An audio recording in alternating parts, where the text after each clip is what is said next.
Hello everyone, welcome to online study YouTube channel. Online study YouTube চ্যানেলে আপনাদের সবাইকে স্বাগত। আপনাদের জন্য দারুণ একটি আপডেট পোস্ট অফিসের তরফ থেকে উঠে আসছে, যেখানে পোস্ট অফিসে নিয়োগ 2025 এখানে সম্পূর্ণ পার্মানেন্ট পোস্টে আপনাদের কিন্তু নিয়োগ করা হবে। এবং কোন কোন পোস্টের জন্য এই নিয়োগের জন্য আপডেটটি উঠে এসেছে সেটা হচ্ছে এমটিএস, তারপর পোস্টম্যান এবং মেল গার্ড পোস্টের জন্য কিন্তু এই নিয়োগ আপডেটটি উঠে এসেছে।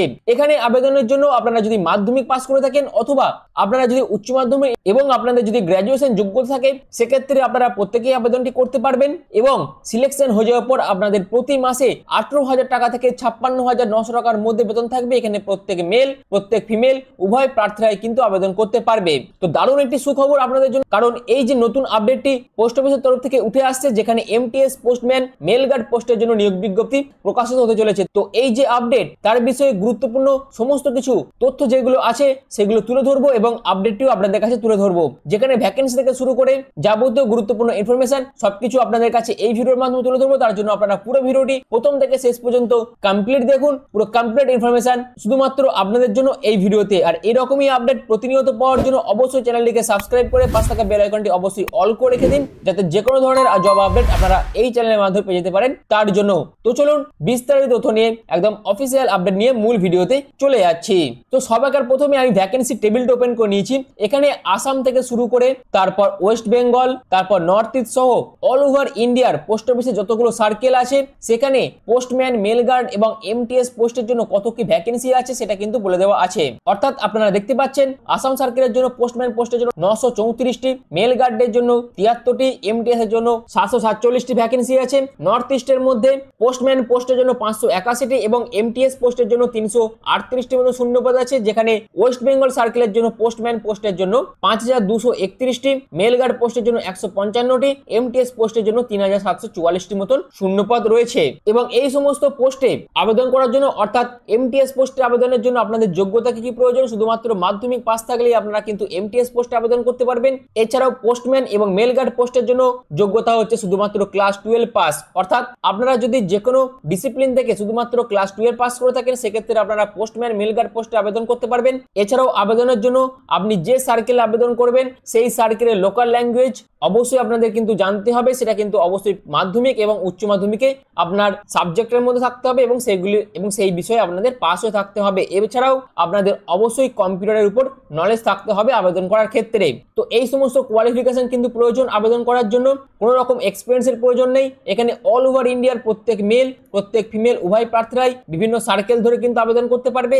এবং আবেদন করার জন্য এখানে যে টার্মস এন্ড কন্ডিশন গুলো বলে দিয়েছে সেগুলো অবশ্যই আপনাদের মেনটেন করতে হবে, যেটা যার মধ্যে প্রধান যে কন্ডিশনটা সেটা হচ্ছে ল্যাঙ্গুয়েজ নোন। অর্থাৎ আপনি যে সার্কেল আবেদন করবেন সেই সার্কেলের লোকাল ল্যাঙ্গুয়েজ আপনাদের কিন্তু অবশ্যই জানতে হবে আবেদন করার ক্ষেত্রে।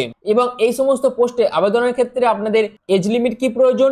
আপনাদের বয়স যদি মিনিমাম 18 থেকে 27 এর মধ্যে হয়ে থাকে, সেক্ষেত্রে আপনারা পোস্টম্যান, মেল গার্ড পোস্টে আবেদন করতে পারবেন। এছাড়াও আপনাদের বয়স যদি 18 থেকে 25 এর মধ্যে হয়ে থাকে, সেক্ষেত্রে আপনারা এমটিএস পোস্টে আবেদন করতে পারবেন। এখানে কিন্তু সেন্ট্রাল গভর্নমেন্টের রুলস অনুযায়ী আপনারা এজ রিল্যাক্সেশন পেয়ে যাবেন, যেখানে এসসি এসটিরা 5 বছর করে, ওবিসিরা 3 বছর করে এবং পিডব্লিউডিরা 10 বছর করে এজ রিল্যাক্সেশন পাবেন। এবং অবশ্যই এই রিল্যাক্সেশন পাওয়ার জন্য সেন্ট্রাল গভর্নমেন্টের যে কাস্ট সার্টিফিকেটের ফরম্যাট আছে সেই ফরম্যাট অনুযায়ী আপনাদের কিন্তু কাস্ট সার্টিফিকেটগুলো বানিয়ে নিতে হবে এবং আবেদনের টাইম সেগুলো কিন্তু আপলোডও করতে হবে।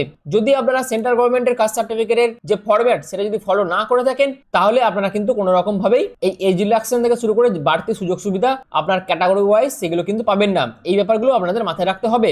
এরপর আসবো স্কেল অফ পে, অর্থাৎ সিলেকশন হয়ে যাওয়ার পর আপনাদের কত টাকা বেতন থাকবে। অর্থাৎ আপনারা যদি পোস্টম্যান পোস্টে সিলেকশন পান, সেক্ষেত্রে লেভেল 3 অনুযায়ী আপনাদের বেতন দেওয়া হবে, যেখানে 21,700 টাকা থেকে 69,100 টাকার মধ্যে বেতন থাকছে। মেল গার্ড পোস্টের জন্য লেভেল 3 অনুযায়ী 21,700 টাকা থেকে 69,100 টাকার মধ্যে বেতন থাকছে। এবং এমটিএস পোস্টের জন্য আপনাদের লেভেল 1 অনুযায়ী 18,000 থেকে 56,900 টাকার মধ্যে বেতন থাকবে। এই বেতনের পাশাপাশি সেন্ট্রাল গভর্নমেন্টের যে সমস্ত অ্যালোয়েন্স গুলো থাকে সেইগুলো আপনারা কিন্তু পেয়ে যাবেন। অর্থাৎ ভালো টাকা বেতনের পাশাপাশি সেন্ট্রাল গভর্নমেন্টের সমস্ত অ্যালোয়েন্স আপনারা পাবেন এবং সম্পূর্ণ পার্মানেন্ট পোস্ট পোস্টে আপনাদের কিন্তু নিয়োগ করা হবে। এবং এখানে আবেদন করার জন্য আবেদন মূল্য কত টাকা প্রয়োজন? জেনারেল ওবিসিদের জন্য 100 টাকা, অবশ্যই মেল ক্যাটাগরি ক্যান্ডিডেটদের জন্য, কিন্তু এসসি এসটি যারা ক্যান্ডিডেট আছেন তাদের ক্ষেত্রে কিন্তু কোনো রকম আবেদন মূল্যের প্রয়োজন নেই। সম্পূর্ণ অনলাইন পদ্ধতিতে credit card, debit card, net banking use করে আপনারা কিন্তু আবেদন মূল্য জমা করতে পারবেন। এছাড়াও এখানে সিলেকশন প্রসেসের মধ্যে আপনাদের কিন্তু একটি রিটেন টেস্ট হবে, অর্থাৎ একটি সিবিটি এক্সাম হবে। সেই সিবিটি এক্সামের মধ্যে এমটিএস পোস্টের জন্য টায়ার 1 এর মধ্যে নিউমেরিক্যাল এন্ড ম্যাথমেটিক্যাল এবিলিটি থেকে 20খানা কোশ্চেন থাকছে। 20টা কোশ্চেনের নাম্বার থাকবে 60 number. Reasoning ability and problem solving থেকে 20টা কোশ্চেন থাকছে। 20টা কোশ্চেনের নাম্বার থাকছে 60 নাম্বার, অর্থাৎ টোটাল 40টি কোশ্চেন থাকছে। প্রতিটি কোশ্চেনে 3 নাম্বার করে থাকবে। মোট 120 নম্বরের পরীক্ষা হবে। 45 মিনিট টাইম দেওয়া হবে। এমটিএস পোস্টের জন্য টায়ার 2 তে যে এক্সামটি হবে, যেখানে general awareness, English language and comprehension থেকে আপনাদের মোট 50টি কোশ্চেন থাকবে। 150 নম্বরের পরীক্ষা হবে। 45 মিনিট টাইম দেওয়া হবে। এই হচ্ছে এমটিএস পোস্টের জন্য যে রিটেন এক্সাম হবে বা যে সিবিটি এক্সাম হবে, তার সাবজেক্ট ওয়াইজ কতগুলো করে কোশ্চেন থাকবে এবং কত নম্বরের পরীক্ষা হবে সেই বিষয়ে একটি সংক্ষিপ্ত তথ্য আপনাদের কাছে তুলে ধরলাম। অর্থাৎ এমটিএস পোস্টের জন্য আপনারা কিভাবে প্রিপারেশন নেবেন, তার জন্য কোন কোন সাবজেক্ট আপনাদের পড়তে হবে সেই বিষয়ে আপনাদের এই তথ্যটি দিয়ে রাখলাম। তো এই সমস্ত সাবজেক্টের উপর আপনাদের রেগুলার বেসিসে পড়াশোনা কিন্তু করতে হবে। এছাড়াও যারা পোস্টম্যান, মেল গার্ড পোস্টে আবেদন করবেন তাদের ক্ষেত্রে টায়ার 1 এ জেনারেল ইন্টেলিজেন্স এন্ড রিজনিং থেকে 25টি কোশ্চেন থাকবে, 50 নম্বরের পরীক্ষা হবে। জেনারেল অ্যাওয়ারনেস থেকে 25টি কোশ্চেন থাকবে, 50 নম্বরের পরীক্ষা হবে। কোয়ান্টিটিভ অ্যাপটিটিউড থেকে 25টি কোশ্চেন থাকবে, 50 নম্বরের পরীক্ষা হবে। ইংলিশ কম্প্রিহেনশন থেকে 25টি কোশ্চেন থাকবে, 50 নম্বরের পরীক্ষা হবে। টোটাল আপনাদের 100টি কোশ্চেন দেওয়া হবে, 200 নম্বরের পরীক্ষা হবে, যেখানে আপনারা 60 মিনিট টাইম পাবেন। এবং যারা পিডব্লিউডি ক্যান্ডিডেট আছেন তাদের ক্ষেত্রে 80 মিনিট কিন্তু টাইম দেওয়া হবে। এখানে 0.5 মার্কস কিন্তু নেগেটিভ মার্কিং আছে। এটা হচ্ছে পোস্টম্যান, মেল গার্ড পোস্টের জন্য টায়ার 1 এ যে সিবিটি এক্সাম হবে তার সিলেবাস। এছাড়াও পোস্টম্যান, মেল গার্ড টায়ার 2 তে যে এক্সামটি হবে, যেখানে সেকশন 1 মডিউল 1 এ আপনাদের ম্যাথমেটিক্যাল এবিলিটি, মডিউল 2 তে রিজনিং এন্ড জেনারেল ইন্টেলিজেন্স থেকে আপনাদের 60টি করে কোশ্চেন থাকবে। 180 নম্বরের পরীক্ষা হবে। 1 ঘন্টা আপনাদের টাইম দেওয়া হবে। সেকশন 2 তে মডিউল 1 এ আপনাদের ইংলিশ ল্যাঙ্গুয়েজ এন্ড কম্প্রিহেনশন এবং মডেল 2 তে আপনাদের জেনারেল অ্যাওয়ারনেস থেকে মোট 60খানা কোশ্চেন থাকবে। 180 নম্বরের পরীক্ষা হবে। এই সেকশনের জন্য কিন্তু 1 ঘন্টা টাইম দেওয়া হবে। কিন্তু যারা পিডব্লিউডি ক্যাটাগরি আছেন তাদের ক্ষেত্রে 1 ঘন্টা 20 মিনিট টাইম দেওয়া হবে ইচ সেকশনের জন্য। এছাড়াও সিলেকশন প্রসেসের মধ্যে যে সেকশন 3 এক্সামটি হবে, যেখানে মডেল 1 এ আপনাদের কম্পিউটার নলেজের উপর পরীক্ষা হবে। 15টি কোশ্চেন থাকবে, 45 নম্বরের পরীক্ষা হবে। এখানে আপনাদের 15 মিনিট টাইম দেওয়া হবে। কিন্তু যারা পিডব্লিউডি ক্যাটাগরি ক্যান্ডিডেট তাদের ক্ষেত্রে 20 মিনিট টাইম দেওয়া হবে। তো এই হচ্ছে টায়ার 1, টায়ার 2 এক্সামের সিলেবাস, যেটা হচ্ছে পোস্টম্যান এবং মেল গার্ড পোস্টের জন্য। তো এখানে আপনাদের সিবিটি এক্সামের পর, অর্থাৎ যারা সিবিটি এক্সাম ক্লিয়ার করবে তাদের পরবর্তীকালে ডকুমেন্ট ভেরিফিকেশন হয়ে আপনাদের কিন্তু সিলেকশন প্রসেস কমপ্লিট করা হবে। তো কি ডকুমেন্টস আপনাদের ডকুমেন্ট ভেরিফিকেশনের টাইম নিয়ে যেতে হবে, তার মধ্যে অবশ্যই আপনাদের আধার কার্ডের ডকুমেন্টসের প্রয়োজন আছে। অর্থাৎ প্রত্যেক ক্যান্ডিডেটকে কিন্তু ডকুমেন্ট ভেরিফিকেশনের টাইম অরিজিনালের পাশাপাশি সেলফ অ্যাটেস্টেড ডকুমেন্টস কিন্তু নিয়ে যেতে হবে, যার মধ্যে প্রথম যে ডকুমেন্টসটি প্রয়োজন হবে যেটা হচ্ছে আধার কার্ডের ডকুমেন্টস আপনাদের নিয়ে যেতে হবে। ক্লাস 10 এর সার্টিফিকেট এবং মার্কশিট আপনাদের নিয়ে যেতে হবে। এছাড়াও রেজিস্টার্ড মোবাইল নাম্বার এবং ইমেল আইডি অবশ্যই আপনাদের আবেদনের টাইম প্রয়োজন হবে।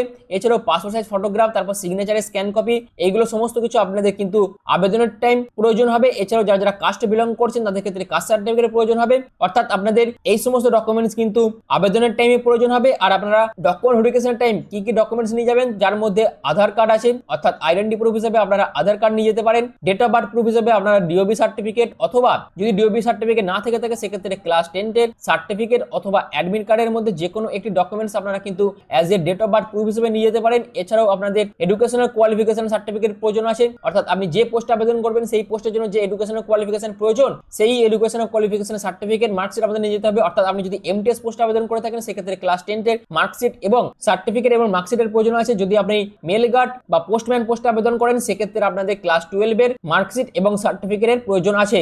এছাড়াও যারা কাস্টে বিলং করছেন তাদের ক্ষেত্রে কাস্ট সার্টিফিকেটের প্রয়োজন আছে, এবং যারা পিডব্লিউডি বা যারা ইডব্লিউএস ক্যাটাগরি ক্যান্ডিডেট আছেন তাদের ক্ষেত্রে সেই রিলেটেড সার্টিফিকেটের প্রয়োজন আছে। তো এই সমস্ত ডকুমেন্টস আপনাদের কিন্তু ডকুমেন্ট ভেরিফিকেশনের টাইম নিয়ে যেতে হবে। তো এই হচ্ছে বিস্তারিত রিপোর্ট আপনাদের কাছে এই ভিডিওর মাধ্যমে তুলে ধরলাম। তো খুব শীঘ্রই এর নোটিফিকেশন কিন্তু পোস্ট অফিসের তরফ থেকে প্রকাশিত করা হবে। তো এবার আপনাদের মনে একটা কোশ্চেন আসতে পারে যে এই যে পোস্টম্যান, তারপর এমটিএস বা মেল গার্ড, এগুলি তো ডিপার্টমেন্টাল পোস্ট, যেখানে যারা জিডিএস ক্যান্ডিডেট আছেন তারা ডিপার্টমেন্ট ওয়াইজ এক্সাম দিয়ে এই সমস্ত পোস্টে প্রমোশন ভিত্তিতে অ্যাপয়েন্টমেন্ট পান। তো আপনি কি জন্য বলছেন যে এই নোটিফিকেশন খুব শীঘ্রই প্রকাশিত করা হবে? তার কারণটি হলো, যদি একটি সার্কেলে 100 জন থাকে, তার মধ্যে যদি 80 জন অর্থাৎ 80 জন এমপ্লয়ি তারা কি করছে না, ডিপার্টমেন্ট ওয়াইজ এক্সাম দিয়ে সরাসরি এমটিএস অথবা মেল গার্ড মানে যে সমস্ত প্রমোশন ভিত্তিক পোস্টগুলো আছে সেখানে চলে যাচ্ছে, কিন্তু বাকি যে 20% পোস্ট ভ্যাকেন্ট থাকছে, যেখানে ফিল আপ হচ্ছে না ডিপার্টমেন্টাল এক্সামের মধ্য দিয়ে, এবং বাকি 20% পোস্ট যেগুলো ভ্যাকেন্ট থেকে থাকছে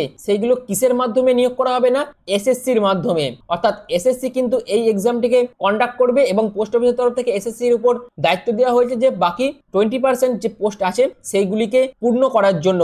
আর এই কারণেই বলছি খুব শীঘ্রই কিন্তু এর নোটিফিকেশন প্রকাশিত করা হবে, আর তার জন্য আপনাদের কিন্তু প্রিপারেশন নিতে হবে। আর একটা কথা বলে রাখি, এই যে 20% করে যে ভ্যাকেন্ট পোস্টগুলো থাকছে এইগুলির উপরই ডিপেন্ড করে অল ওভার ইন্ডিয়ার বিশেষে যে সমস্ত সার্কেল আছে সেই সমস্ত সার্কেলের মধ্যে যে ভ্যাকেন্ট পোস্টগুলো আছে সেইগুলোকে ইনক্লুড করা হয়েছে এবং একটা বিশাল সংখ্যক শূন্যপদের ক্রিয়েট হয়েছে, এবং সেই শূন্যপদটিকে পূরণ করার জন্যই কিন্তু এসএসসি কে দায়িত্ব দেওয়া হয়েছে পোস্ট অফিসের তরফ থেকে যে এই ভ্যাকেন্ট পোস্টগুলোতে এসএসসি এক্সাম নেবে এবং সেখান থেকেই ডাইরেক্ট সিলেকশন করা হবে। তো এই হচ্ছে পুরো বিষয়টা। তো এই বিষয়ে যাবতীয় যা যা রিপোর্ট এর পরবর্তীতে উঠে আসবে সবকিছুই আপনাদের কাছে তুলে ধরবো, অর্থাৎ সমস্ত আপডেটই আপনাদের কাছে তুলে ধরবো। আর বাদ বাকি যে আপডেটগুলো আসবে, যেটি হচ্ছে এমটিএস পোস্টম্যান মেল গার্ড পোস্টের জন্য, তার প্রতিটি আপডেটই আপনারা কিন্তু এই চ্যানেলের মাধ্যমে পেয়ে যেতে পারবেন। তার জন্য চ্যানেলটিকে সাবস্ক্রাইব করে পাশে থাকা বেল আইকনটি অল করে রেখে দেবেন। তো এই ভিডিওর মাধ্যমে পোস্ট অফিসের তরফ থেকে পোস্টম্যান মেল গার্ড এমটিএস পোস্টে নিয়োগের জন্য যে আপডেটটি উঠে এসেছিল সেটি আপনাদের কাছে তুলে ধরলাম। আশা করি আপনাদের কাছে পুরো বিষয়টা ক্লিয়ার হয়ে গেছে।